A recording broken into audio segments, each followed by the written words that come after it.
Hello દોસ્તો, તમે બહાર ઘણા લગ્ન પ્રસંગમાં અથવા કોઈના ફંક્શનમાં લાઈવ ઢોકળા ખાધા જ હશે. તો આજે તમને એ લાઈવ ઢોકળા ઘરે કઈ રીતે બનાવવા એની રેસીપી હું બતાવીશ. આપણે આમાં ચોખા અને ચણાની દાળને પીસીને એ લોટ જે બને બરાબર, એ લોટને આપણે ગરમ પાણી અને છાશમાં મિક્સ કરેલો છે.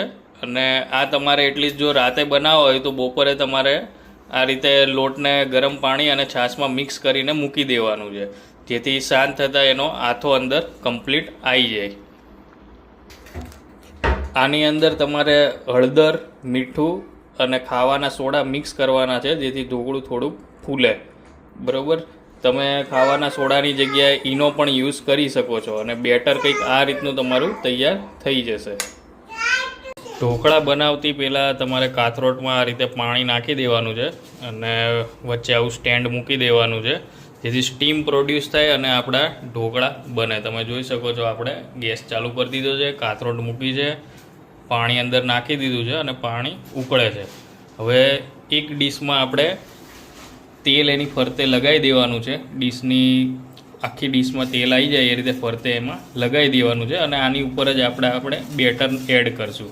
તેલ નાખવાનું રીઝન એવું છે કે જેનાથી જે ઢોકળું છે અંદર ચોંટી ના જાય, એના માટે. આ રીતે કંઈક તમારે બેટર આની અંદર એડ કરી દેવાનું છે થાળીમાં અને પછી સ્પ્રેડ કરી દેવાનું છે ફરતે. અને આ રીતે ડાયરેક્ટલી સ્ટેન્ડ ઉપર તમારે થાળીને પુટ કરી દેવાની છે. અને લેયર છે, લેયર જાડું બનાવવાનું નથી, લેયર તમારે એકદમ પતલું જ રાખવાનું છે. એટલે જે નાનો આપણે કહેવાય ને, કળશી નાની હોય, નાની કળશીનો 1 કે 1.5 બરાબર એટલો ભાગ જ આમાં નાખવાનો છે. એટલે એકદમ લાઈવ ઢોકળા જેવા ઢોકળા બનશે. અને ઉપરથી આપણે આમાં ડાયરેક્ટલી ચટણી એડ કરી છે, તમે જોઈ શકો છો, સીધી ચટણી એડ કરી છે. અને હવે આપણે આને ઓલમોસ્ટ 5 થી 10 મિનિટ માટે રહેવા દઈશું, જેથી ઢોકળા તૈયાર થઈ જશે. અને ઉપરથી એક બીજી થાળી તમારે પેક કરી દેવાની, જેથી સ્ટીમથી અંદર ઢોકળા તૈયાર થઈ જાય. અને સ્ટીમ ઢોકળા પણ તમે કહી શકો છો.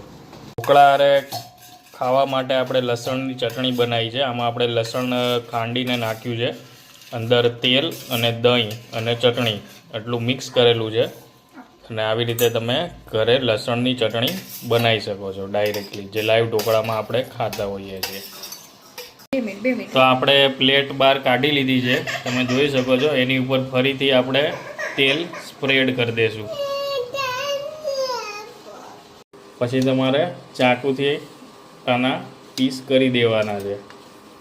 તમે જોઈ શકો છો, આ રીતે ચાકુથી આના ટુકડા કરી દેવાના છે. તો ફાઇનલી આપણા ઢોકળાનું પીસ બહાર આવી ગયું છે. તમે જોઈ શકો છો, આની થિકનેસ એકદમ પતલું ઢોકળું છે, જે આપણે બહાર લાઈવ ઢોકળા ખાઈએ છીએ એ જ ટાઈપનું આ બનશે. તો ફાઇનલી આપણા લાઈવ ઢોકળા પ્લેટમાં લાગી ગયા છે. તમે જોઈ શકો છો, એકદમ પતલા લાઈવ ઢોકળા છે. આપણે ચટણી હારે આને ખાશું, તમે સોસ જોડે પણ આને ખાઈ શકો છો. તો તમને વિડીયો કેવો લાગ્યો એ જરૂરથી જણાવજો. અને હજી સુધી જો અમારી ચેનલને સબસ્ક્રાઈબ ના કરી હોય તો સબસ્ક્રાઈબ કરજો, લાઈક કરો, શેર કરો અને કોમેન્ટ કરો.